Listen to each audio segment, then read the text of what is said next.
Thomas Keller was 62 years old. He lived alone in a quiet town in Minnesota. He was a retired mechanic and spent most of his time at home. His wife Susan had passed away, and he missed her every day. One cold February morning, Thomas stood by the window of his small cabin. Everything outside was white and silent. Snow covered the ground, and the lake behind his house was frozen like a sheet of glass. He made a cup of coffee, his hands shaking from arthritis.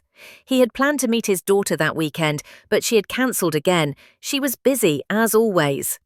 Thomas sighed and turned on the radio, hoping to hear a friendly voice. As he looked out at the frozen lake, he remembered the days when he and Susan used to skate on it. Now it felt cold and empty, just like his heart. Suddenly, a sound broke the silence. It was soft but sharp, a cry. Thomas froze.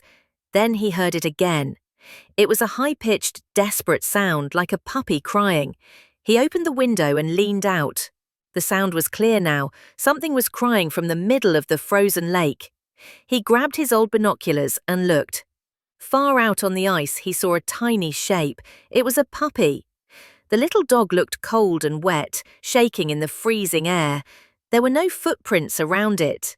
It was alone. Thomas felt panic. Who would leave a puppy out there? He said to himself. He knew the ice could be dangerous, especially at his age. Still, the crying pulled at his heart.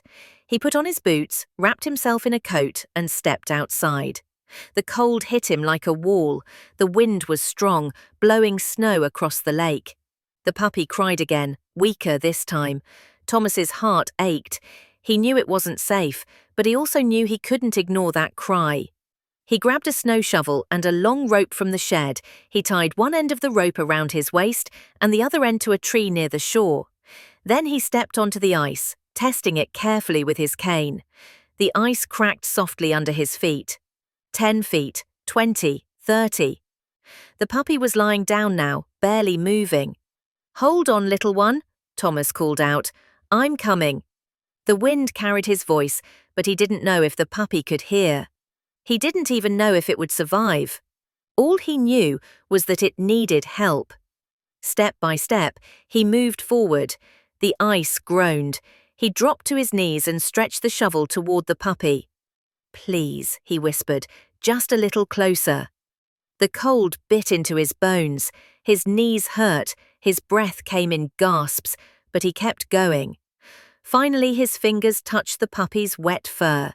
It flinched weakly, but didn't fight. Thomas used the shovel to slowly pull it closer. Every sound from the ice made his heart jump. Just as he got hold of the puppy, the ice cracked loudly beneath him. He stopped moving. Silence. Then, carefully, he stood up. He picked up the little dog and held it softly. The puppy didn't move. It was barely breathing. He turned and began the long walk back. Each step was harder than the last. The wind was strong, the cold was deep, but Thomas didn't stop. When he reached solid ground, he fell to his knees. He had made it, and so had the puppy. Inside the cabin, he wrapped the pup in towels and placed it near the fire.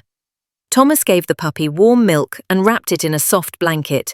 The puppy slowly opened its eyes and gave a small, weak bark. Thomas felt happy after many lonely days. He named the puppy Buddy and kept it close. From that day, Thomas's home felt warm, not just from the fire, but from friendship. Sometimes, even a small act of kindness can bring back the light in a lonely heart. If you like this story, please like, comment, and share it with your friends.